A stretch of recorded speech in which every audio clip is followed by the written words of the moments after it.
the next topic, and we're going to talk about the national championship game. Brandon is a football coach. I know you're a football junkie, so I'm going to let you take this one, my friend. Yeah, I'm looking forward to this matchup. I think it's going to be a great matchup. Ohio State really surprised me in their semifinal game, looking extremely strong. Justin Fields looked amazing. Trey Sermon looked amazing running the ball. So I think Ohio State is actually going to give Alabama a little bit of a run for their money. And it might be one of those things where this game might be tight in the first half. And if it is tight in the first half, look for it to continue into the second half and be a tight contest all the way through. I think if Ohio State can stick around in that first half, that they're going to have a chance to hang around with Alabama. Alabama has looked so strong. I mean, they really are the dynasty of college football right now, and that's a topic that I know I'm going to want to talk about later on this season is what Nick Saban has done there at Alabama and just the string of championship runs that they're on right now and the quality of football that they bring to the field and the quality of players that he just consistently continues to recruit across the country. And you've seen it most recently with their wide receiver, Devontae Smith, winning the Heisman Trophy.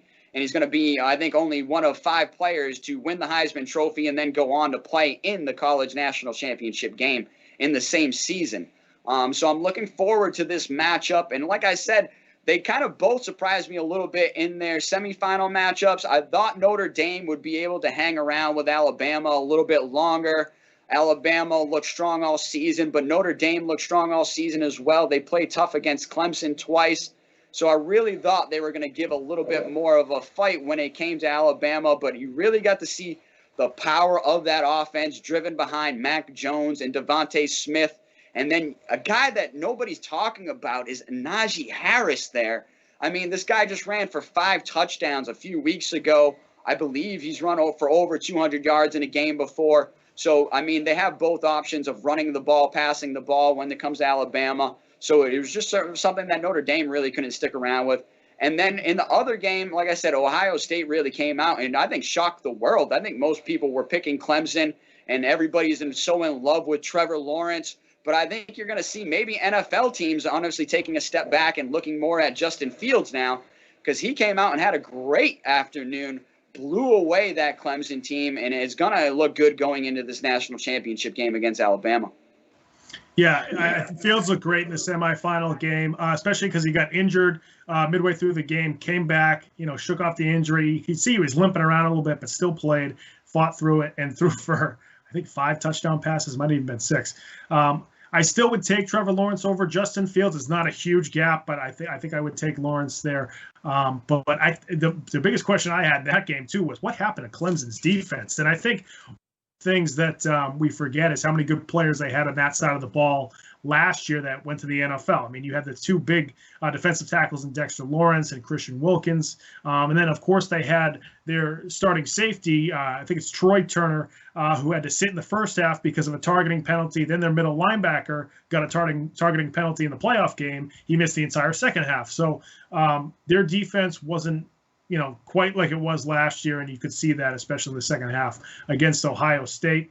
And then, of course, Alabama, like you mentioned, Notre Dame's one of those teams where if you get down by 2 touchdowns, you're Notre Dame against a team like Alabama, you're just not coming back. And I remember at the beginning of the game, one of the announcers mentioned that Notre Dame needed to stay on schedule, meaning like they could only be down 7, make sure, they get 3 or 4 yards on first down, 3 or 4 yards on second down, so they're not faced with a 3rd and long. Alabama is one of those teams where even if they don't have, a couple of good plays in the first couple of downs, they can throw it. So Mac Jones has had a great year.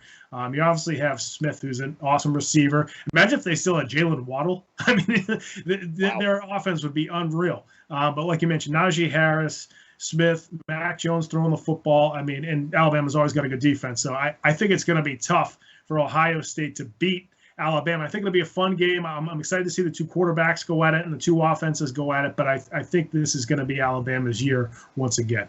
Quickly, though, in that game with the targeting call, I think some people were looking back at that and saying, oh, my goodness, are we still playing football? Well, this is coming from a coach, okay? And that was an excellent call. I'm usually one to really jump down the throats of the referees immediately, but that was a targeting call. He led with the crown of his helmet, had his head down, couldn't see what he was hitting.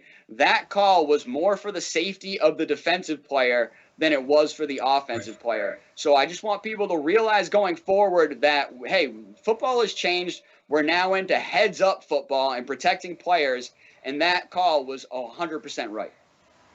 Right. It certainly was a divisive call for a lot of people. Some people said, Fields was going down. The linebacker was trying to hit with his shoulder, and then Fields spun. So that's why his helmet, went into Fields.